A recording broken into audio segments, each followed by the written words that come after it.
Movie की starting में हमें कुछ फ्रेंड्स को दिखाया जाता है जो कि एक वाटर पार्क में काफी ज्यादा एंजॉय कर रहे होते हैं एंड साथ ही साथ में काफी ज्यादा चिल एंड पार्टी भी कर रहे होते हैं। यहाँ पर ये फ्रेंड्स मिला के टोटल 6 लोग होते हैं एंड उनके फ्लैट में जब वो रहने जाते हैं, मतलब सोने वगैरह जाते हैं रेस्ट करने, तब वहां पे उन्हें एक गेम मिलता है एंड उस गेम का नाम होता है द गेम ऑफ डेथ। वो सब लोग इस गेम के इंस्ट्रक्शन बुक को यानी कि यूजर मैनुअल को पढ़ रहे होते हैं एंड जिसमें लिखा होता है कि ये जो गेम है ना, ये आपके होश उड़ा सकती है। एंड अब सभी फ्रेंड्स ना मिलकर इस गेम को खेलने की कोशिश करते हैं, यानी कि स्टार्ट कर देते हैं गेम खेलना। एंड अभी गेम को खेलने के लिए ये सभी लोग अपने थंब को इस गेम बोर्ड पर रखते हैं और जैसे ही एशली स्टार्ट के बटन को प्रेस करती है, गेम को स्टार्ट करती है, तो गेम में से एक नुकीली चीज निकल कर सभी के उंगलियों में से एक थोड़ा सा खून लेकर वो बॉक्स गेम को स्टार्ट कर देता है एंड उसके मॉनिटर पर अब 24 लिखकर आ जाता है। ये सब ना काफी ज्यादा अजीब है। टाइलर कहता है कि मैंने इससे पहले ना ऐसा कोई भी गेम नहीं खेला जिसमें ना किसी को हर्ट होता हो। सभी लोग फिर से गेम को ध्यान से देखने लगते हैं एंड फिर बाद में मिथ ना इस गेम की यूजर मैनुअल एंड बुक को ध्यान से पढ़ने लगती है।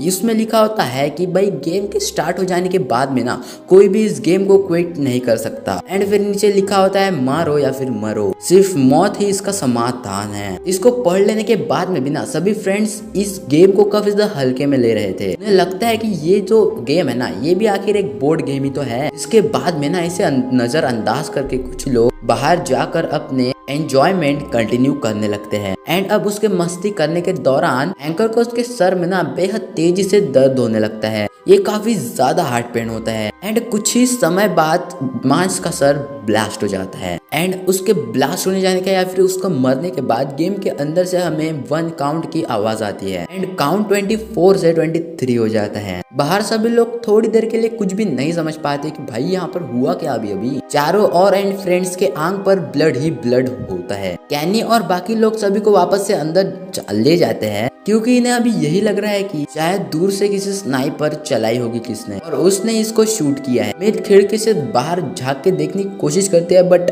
कोई नहीं, उसको बाहर कोई भी नजर नहीं आता। ये सब देख के मैरी ना जल्दी से पुलिस के पास में कॉल करती है, यहाँ की सिचुएशन बता देती है साथ ही साथ में एड्रेस भी बता देती है एंड जल्दी ही पुलिस अब यहाँ पे पहुंचने वाली होती है। तभी उनके डोर पे आके कोई नॉक करता है। टॉम जल्दी से अपनी गन को लेके डोर को धीरे धीरे खोलने लगता है। डोर को खोल के देखने पर ना उसे यहाँ पर एक ओल्ड मैन दिखाई देता है। टॉम उसके ऊपर एक गन पॉइंट करके उसे ही किलर समझता है, लेकिन वो ओल्ड मैन बता रहा होता है कि उसने यहाँ पर बहुत सारी चिल्लाने की आवाज सुनी इसलिए वो हेल्प करने यहाँ पर आ गया। मगर इन 5 फ्रेंड में से ना कोई भी उसके बातों का बिलीफ नहीं कर रहा होता एंड अभी उसके साथ ही केनी के सर में भी अभी दर्द चालू हो जाता है एंड उसका सर जो है ना वो अपने आप से फूलने लगता है एंड बाद में चंद सेकंडों के बाद में वो फट जाता है एंड सबके मतलब जो चेहरा वगैरह होता है ना बॉडी के ऊपर खून निकल जाता है एंड इस ये देखकर ना सभी लोग काफी ज्यादा चौंक जाते हैं। उसके मरने के बाद फिर से गेम में से 1 डाउन की आवाज आती है। यहाँ पे नंबर जो है ना वो 23 से 22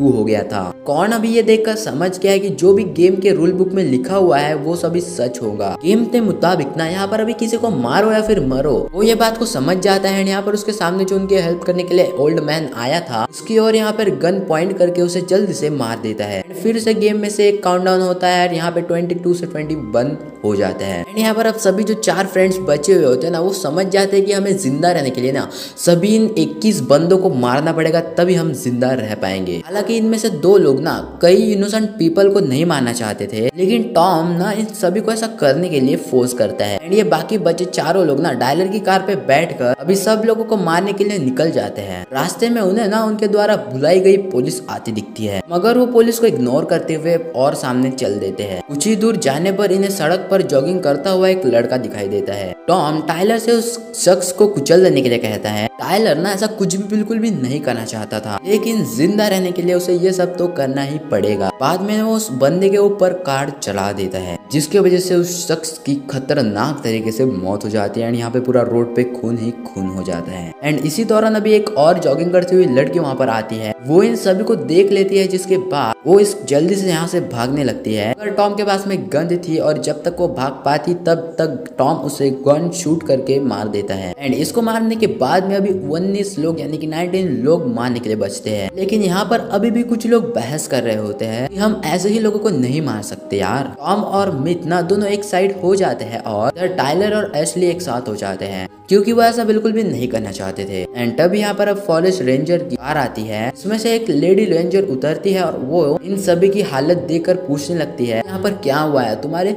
पूरे बॉडी पर खून कैसे लगा हुआ है। एशली बताती है कि एक शख्स की ना कार एक्सीडेंट की वजह से मौत हो गई। वो रेंजर की बातें सुन ही रही थी कि तभी अचानक से कार के अंदर से मैरी की भी एक वो जो सर होता है वो ब्लास्ट हो जाता है। इसके बाद में ऑफिसर उनके ऊपर गन पॉइंट कर देती है, जिसके बाद टॉम एशली पर गन पॉइंट करके इनके साथ में टाइलर की कार लेकर यहाँ से निकल जाता है, क्योंकि उसे पता था कि जिंदा रहने के लिए ना उसे बाकी सब लोगों को मारना ही पड़ेगा वरना वो मर जाएगी। एंड कुछ दूर जाने के बाद में फिर से किसी दूसरे के मरने की बारी आने वाली होती है। टॉम ना पेप से प्यार करता है, इसीलिए शायद अभी अगला नंबर पेप का नहीं है। टॉम अपने खुद को मार देने का, जिससे बिट को कुछ और टाइम मिल जाए कुछ और पर्सन को मारने के लिए। लेकिन इस तरफ हम देखते हैं कि अगला नंबर टाइलर का होता है। उसका फेस भी बाकियों की तरह फूलने लगा था, वो जस्ट ना मरने ही वाला होता है। लेकिन इधर एशली ना चाहते हुए भी टाइलर को बचाने के लिए उस फॉरेस्ट रेंजर को मार देती है, जिसके बाद में अब टाइलर बच जाता है। इधर इनको भी गेम से बंटा उनकी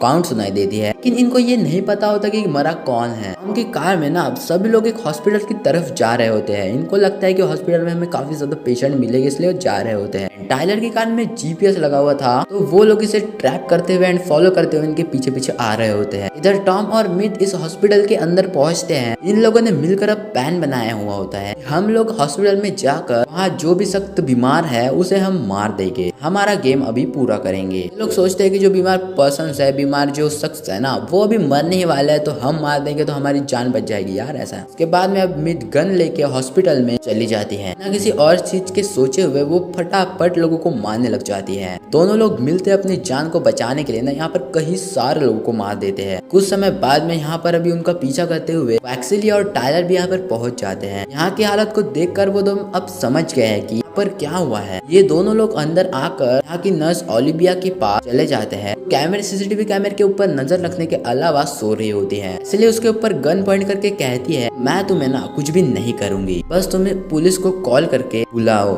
दूसरी साइड में अब हम यहाँ पर एक छोटी बच्ची पेशेंट को देखते हैं। बीत उसके सामने आती है। इस बच्ची को बीत को देख के लगता है वो भी शायद यहाँ पर एक किसी पेशेंट के अलावा आई होगी या फिर पेशेंट से मिलने आई होगी, मगर बेट बिना तरस खाए उसे भी मार डालने वाली थी। बेट उस छोटी लड़की से आंखें बंद करने के लिए कहती है, लेकिन जैसे ही वो उसके ऊपर फायर करने वाली होती है तब तक यहाँ पर एशली और टाइलर भी यहाँ पर आ जाते हैं। वो इस बच्ची को मिड से मरने से बचा लेते हैं। जब अब मिड गोली चलाती ही है तब तक पहले ही एशली उस पर गोली चला देती है। उसके बाद में यहाँ पर बिथ की मौत हो जाती है। बिथ के मर जाने के बाद में दूसरी ओर से यहाँ पर टॉम आता है और जब वो मिथ को बारात देखकर बिल्कुल भी खुश नहीं था। भाई ऑब्वियस बात है, किसको मरा देखकर कौन कैसे खुश रह सकता है यार। उसको मरा देख कर ना वो काफी ज्यादा पछता रहा था। फिर बाद में टाइलर और टॉम के बीच में ना फाइट होती है। इसके फाइट में ना टाइलर टॉम के गले पर अपने नाखून से छेद कर उसको मार देता है। कुछ ही समय बाद में ना उसके गले से काफी ज्यादा खून निकलता है और वो मर भी जाता है। उनके मर जाने के बाद में अब लास्ट में सिर्फ एक इंसान को मारना था। एशली ना जो कि अभी किसी को भी मारना नहीं चाहती थी, वो जब इसके